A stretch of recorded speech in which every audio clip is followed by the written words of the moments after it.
Assalamualaikum warahmatullahi wabarakatuh. Sampai bertemu lagi para sahabat semua di channel Rumah Cerita. Kali ini kita bertemu dengan Pak Toto. Para sahabat, mudah-mudahan para sahabat senantiasa sehat, senantiasa dimudahkan semua urusannya. Dan seperti biasanya, Pak Toto kali ini masih menemani para sahabat. Kali ini Pak Toto akan membawakan sebuah cerita kiriman dari John Harry. Cerita kiriman dari John Harry ini berjudul Serakah. Namun seperti biasanya, silahkan para sahabat yang belum subscribe channel ini untuk terlebih dahulu mensubscribe channel ini, karena nanti para sahabat akan mendapatkan notifikasi jika para sahabat sudah mensubscribe channel ini. Dan sambil mendengarkan cerita ini, silahkan bagi yang ingin ngopi atau teh diseruput dulu biar mendengarkan ceritanya teman-teman lebih santai. Cerita seram dimulai. Pemuda itu bernama Rangga. Rangga saat ini bekerja serabutan di daerahnya di sebuah wilayah yang ada di Jawa Tengah. Rangga adalah seorang pemuda berusia 24 tahun. Rangga memang sedari kecil sudah terbuka mata batinnya, atau dalam istilah mata ketiganya sudah terbuka. Seringkali Rangga ini melihat hal-hal yang di luar kewajaran, hal-hal yang sepertinya hal-hal yang bagi orang lain adalah misteri, seringkali terlihat oleh Rangga. Hal-hal gaib inilah yang akhirnya membawa Rangga pada satu masalah. Hari itu sekitar bulan Februari tahun 2019. Seperti biasanya, Rangga yang sudah terbuka mata batinnya bisa berinteraksi dengan makhluk-makhluk astral, makhluk-makhluk dari dimensi yang lain. Seperti malam itu ketika Rangga sedang berada di kamarnya, Rangga bisa mendengarkan sebuah keramaian luar biasa, seperti halnya ramainya sebuah kehidupan normal di siang hari. Padahal saat itu jam telah menunjukkan pukul 11 malam, dan Rangga saat itu yang berada di kampung. Situasi di kampung itu bukanlah sebuah kampung yang begitu ramai para sahabat. Namun kampungnya ini adalah kampung biasa yang jam setengah 10 malam pun di kampung itu jika malam hari sudah sunyi. Malam itu Rangga mendengarkan suara-suara yang begitu ramai, dan seolah-olah di tempat itu seperti kehidupan di siang hari. Berbagai macam percakapan orang dia bisa mendengarkan. Bahkan saat itu dia mendengarkan ada seseorang yang seperti menawarkan dagangannya. Saat itu Rangga berusaha untuk memperjelas pendengarannya, dan semakin lama semakin terdengar jelas. Rangga saat itu coba iseng-iseng dia keluar dari rumahnya, dan benar saja saat dia keluar dari rumahnya itu dia melihat ada seperti sebuah pintu. Namun pintu itu bukanlah pintu biasa, namun cekungan cahaya yang berwarna kekuningan. Rangga yang sudah mengetahui hal itu bukanlah kaget, karena memang hal-hal yang bersifat gaib sudah biasa bagi Rangga. Rangga biasanya memang sudah bersinggungan dengan hal itu. Rangga lalu melalui pintu yang berwarna kuning itu, yang berbentuk seperti cahaya yang berpendat berwarna kuning itu, Rangga kemudian masuk. Ketika masuk di tempat itu, Rangga kini mendapati sebuah lapangan yang begitu luas, atau bisa disebut seperti alun-alun. Dan di alun-alun itulah lalu ada sebuah aktivitas yang begitu ramai, dan mungkin itulah suara yang tadi didengarkan oleh Rangga. Sebuah kehidupan yang begitu ramai, sebuah kehidupan yang begitu hidup dengan segala aktivitasnya. Saat itu Rangga melihat ke kanan dan ke kiri, tampak orang-orang berdagang, tampak ada orang-orang sedang melakukan rutinitas setiap harinya seperti rutinitas manusia pada umumnya. Pemandangan yang dilihat Rangga saat itu tak ubahnya seperti kehidupan manusia pada umumnya. Namun ada satu hal yang saat ini agak berbeda dengan yang lainnya, di mana saat itu Rangga melihat orang-orang yang ada di tempat itu pada bibirnya yang ada di bawah hidung, biasanya di situ seperti ada cekungan atau yang terbelah dua itu seperti garis yang berbentuk cekungan, namun ternyata di atas bibir itu cekungan itu tidak ada, jadi hanya garis lurus saja. Kemudian saat itu dia melihat mata dari orang-orang yang ada di sekitar itu, matanya itu berbentuk seperti kucing, jadi bulatannya itu seperti kucing. Nah, inilah hal yang akhirnya membedakan antara makhluk-makhluk yang ada di tempat itu dengan Rangga. Dan ketika orang-orang di tempat itu melihat kehadiran Rangga, tampaknya orang-orang itu lalu sedikit heran dengan Rangga. Mereka tampaknya menyisihkan diri dari Rangga. Mereka tidak begitu berani untuk dekat-dekat dengan Rangga, ya, karena bagi mereka Rangga adalah makhluk asing di tempat itu. Sementara Rangga yang terus berjalan. Saat itu Rangga lalu ditegur oleh seseorang. Kamu mau kemana? Ini bukan alam kamu. Udah, lekas pulang saja,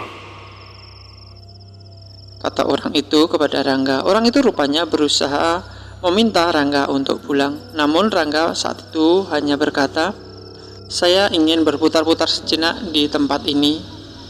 Kebetulan saya terbuka mata batinnya dan saya tadi mendengar suara yang agak berisik dari rumah saya. Makanya saya keluar dan saya datang ke tempat ini. Rangga kemudian. Orang itu tampaknya hanya manggut-manggut saja dan kemudian orang itu berlalu dari depannya Rangga. Rangga kemudian meneruskan perjalanannya.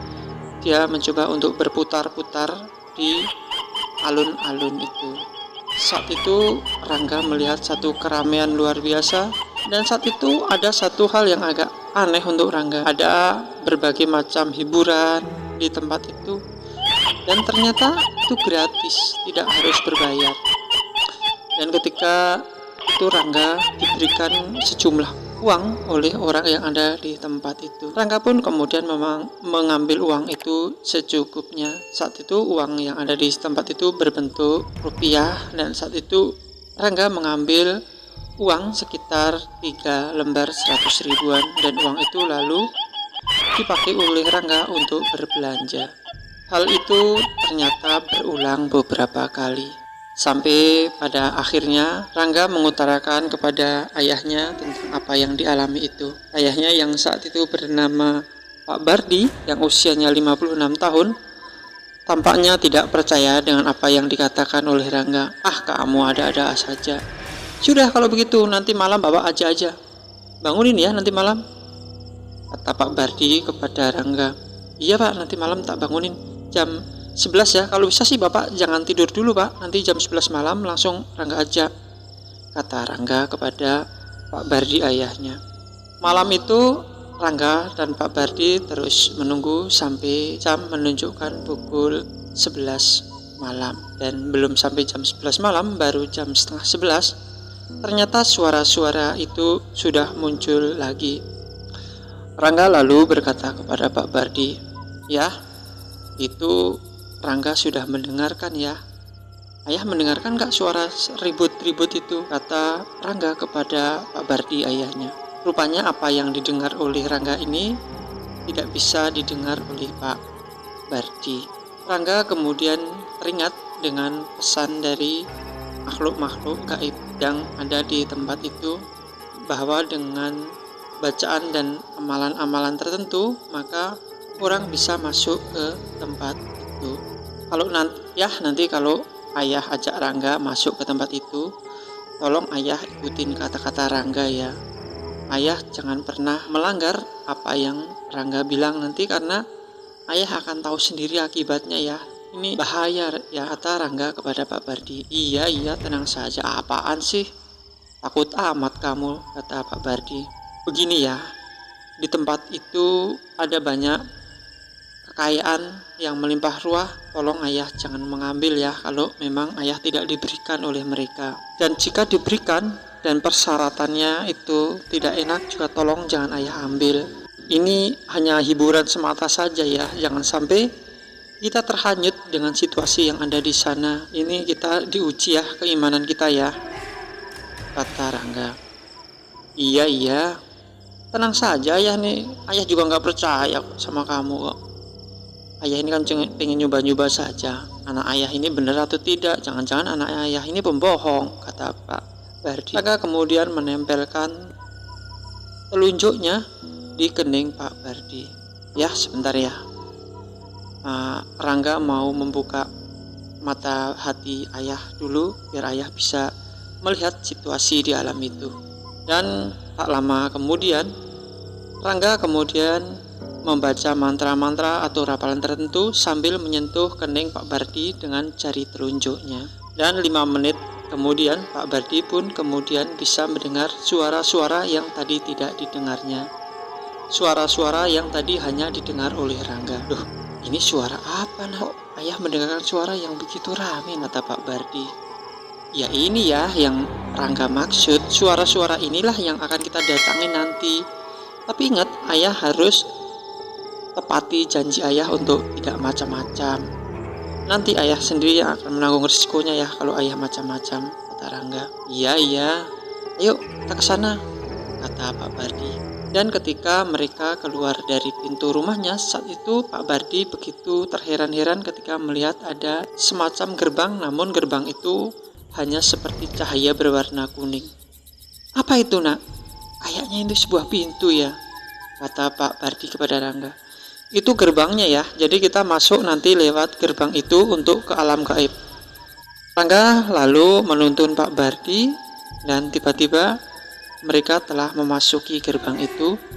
Dan saat itu mereka telah berada di alun-alun. Pak Bardi yang baru sekali ini melihat situasi tempat itu menjadi terheran-heran. Dia melihat di sekitar alun-alun itu banyak sekali gedung-gedung mewah, gedung-gedung pencakar langit. Pak Bardi saat itu hanya bisa menelan ludah dan hanya bisa mengagumi ciptaan Tuhan yang dilihatnya saat itu. Sebuah ciptaan Tuhan yang begitu mewah, yang begitu luar biasa untuk ukuran Pak Bardi.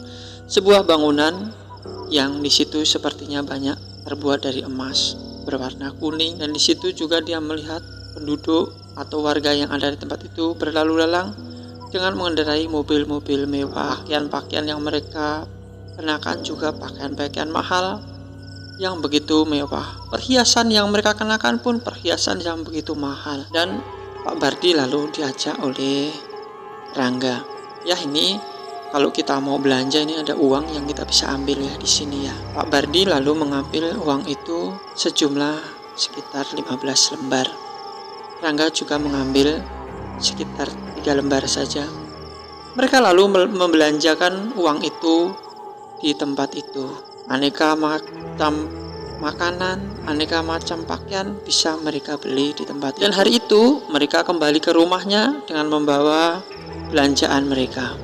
Satu keanehan yang luar biasa, ternyata barang-barang itu bisa mereka bawa kembali ke alam manusia dengan tanpa mengalami perubahan. Ternyata hal ini membuat Pak Bardi menjadi berubah. Pak Bardi langsung membulatkan tekadnya nanti untuk mengambil uang itu dalam jumlah banyak, dan dia akan membelanjakan uang itu atau membawa pulang uang itu ke alam manusia. Ketika Pak Bardi menyatakan keinginannya itu kepada Rangga, Rangga lalu berkata bahwa perbuatan itu tidak boleh dilakukan, dan mereka juga tidak boleh sering-sering untuk ke alam itu karena itu menyalahi kodrat, menyalahi hukum alam yang berlaku. Pak Bardi saat itu tampak mengiyakan saja apa yang dikatakan oleh Rangga. Iya, Bapak tahu. Ya sudah, nanti malam kita ke sana lagi ya, kata Pak Bardi. Pak Bardi malam itu lalu membawa sebuah tas berukuran sangat besar. Tas itu nanti dimaksudkan Pak Bardi untuk sebagai tempat ia akan membawa uang. Dan benar saja, malam itu sekitar jam 11 malam mereka telah berada lagi di alun-alun itu. Kejadian kembali berulang. Di pojokan alun-alun itu tempat Pak Bardi dan Rangga mengambil uang yang saat itu ditaruh. Ya, uang itu memang ditaruh di semacam kotak dan orang bisa mengambilnya dengan bebas. Rangga saat itu mengambil sekitar 2 lembar uang untuk dibelanjakan. Namun lain dengan Pak Bardi. Pak Bardi saat itu mengambil beberapa kepok uang. Uang itu bernilai sekitar 100 ribuan dan mengambil sekitar 20 kepok.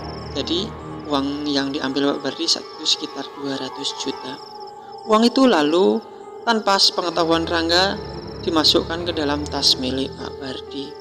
Saat itu Pak Bardi berkata bahwa dia hanya mengambil 5 lembar saja uang yang ada di tempat itu. Dan Rangga pun percaya dengan apa yang dikatakan ayahnya itu. Saat itu mereka lalu berbelanja di tempat itu dan mereka malam harinya sekitar jam 1 telah sampai lagi ke rumahnya. Uang yang ada di tas itu pagi harinya dilihat oleh Pak Bardi. Dan uang itu saat itu masih berupa uang 100 ribuan berjumlah sekitar 20 bundel.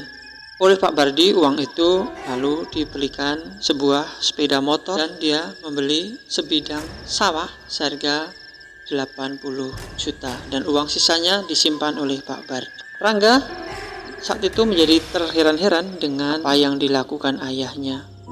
"Yah, ayah punya uang dari mana ya? Kok ayah bisa beli sawah, bisa beli kendaraan?" kata Rangga kepada ayahnya. Pak Bardi saat itu tidak mengakui jika uang yang diambilnya itu adalah uang yang berasal dari alun-alun kota gaib. Saat itu Pak Bardi hanya mengatakan bahwa dia mendapatkan pinjaman dari salah seorang saudaranya untuk membeli semua kebutuhan itu. Namun Rangga saat itu tidak begitu percaya dengan apa yang dikatakan Pak Bardi. Rangga kemudian bertanya kepada Ibu Ika, ibunya, dan sang ibu itu ternyata berterus terang kepada Rangga. "Ini nak, ayahmu katanya dapat uang dari alam gaib. Banyak banget, 200 juta. Uang itulah yang untuk beli tanah dan beli kendaraan oleh ayahmu dan itu masih ada sisanya," kata ayahmu. Saat mendengar apa yang dikatakan ibunya itu, Rangga terlihat begitu shock.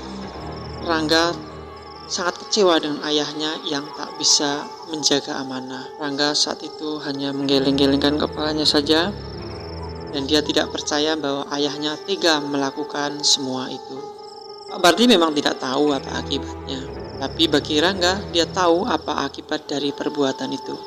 Malam harinya Rangga mendapati Pak Bardi saat itu terjatuh ketika dia berjalan. Dan saat itu Pak Bardi mengalami stroke. Stroke yang dialami Pak Bardi ini dibilang stroke yang berat karena ternyata tubuh Pak Bardi sudah tidak bisa digerakkan lagi. Dan Pak Bardi ternyata saat itu hanya bisa bertahan 5 hari dan Pak Bardi lalu meninggal dunia. Dan Pak Bardi setelah meninggal dunia, rupanya Pak Bardi saat itu dijadikan budak di alam gaib. Beberapa kali Rangga bisa melihat ayahnya yang seperti menjadi kuli paksa atau menjadi pekerja paksa di alam gaib. Saat itu Rangga melihat Pak Bardi tengah bekerja di jalan membuat seperti saluran air di pinggir jalan. Dan Rangga mau menolong ayahnya pun tidak bisa. Itulah sebuah hukuman untuk Pak Bardi yang telah berbuat ceroboh di alam gaib. Dan semenjak saat itu Rangga pun tidak berani lagi untuk mengambil uang-uang yang ada di alam gaib. Saat ini Rangga mulai jarang berinteraksi dengan alam gaib karena dia takut jika dia melakukan semua itu dia pun akan mengalami hal yang sama seperti yang dialami oleh ayahnya. Rangga saat ini lebih banyak mendekatkan diri kepada Allah dan lebih banyak untuk berbuat baik. Dan rupanya Ibu Ika tidak tahu jika apa yang dilakukan oleh Pak Bardi ini pun ada hubungannya dengan Rangga. Nah, itulah para sahabat cerita kiriman dari John Harry. Mudah-mudahan cerita kiriman dari John Harry ini menghibur para sahabat semua. Akhirnya Pak Tono mengucapkan wassalamualaikum warahmatullahi wabarakatuh.